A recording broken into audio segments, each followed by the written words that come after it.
Ayan, ride na kami. Galing kami Incanchera. Punta naman kami ng Chaong para silipin yung Lake Ticub. Ayan, dadaan kami ng San Pablo and then Chaong. Hanapin na lang namin doon kung saan yun. Tingnan natin kung meron bang daanan papunta doon sa lake.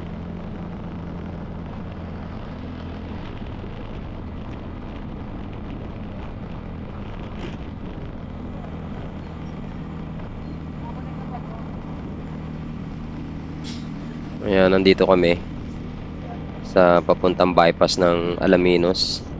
Ayan si Bong, gamit yung Speed 400 niya. Si Bro Ariel naman nasa likod.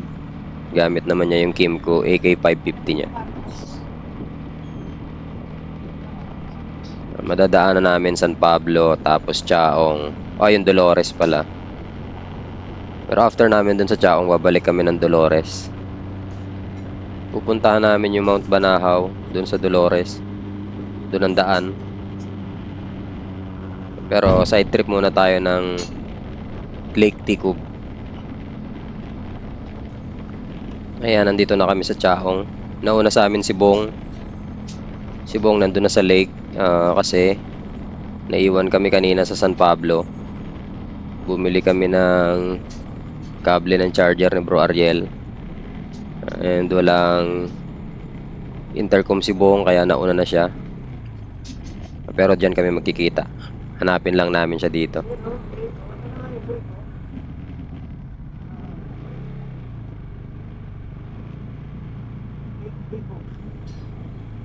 Ayan, ayan ang view ngayon namin dito sa Chaong. Papunta dun sa lake. Sobrang ganda.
Ayan, nandito kami ngayon. Hinihintay namin si Bong. Kasi doon pala siya dumaan sa kabila.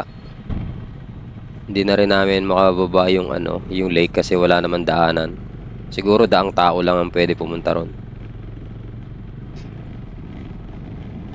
Hindi makakapasok yung motor kaya dito na lang kami mag picture and then punta kami doon sa may view deck.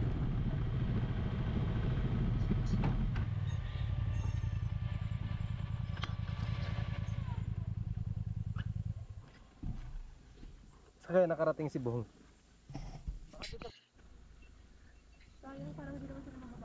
Yan, nandito na si Bong. Oh, tara, punta tayo doon.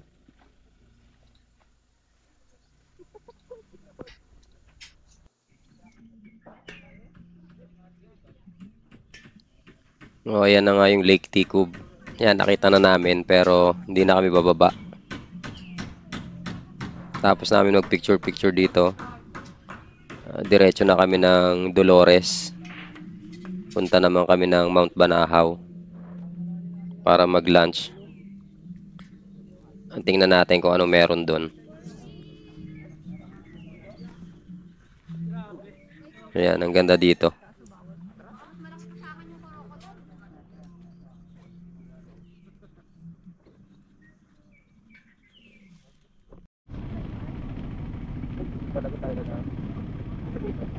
Kanan bro, wala yung karto mo? I-connect? Mamaya ayusin natin.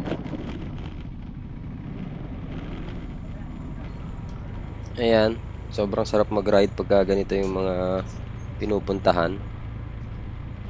Ito yung mga gusto kong trip.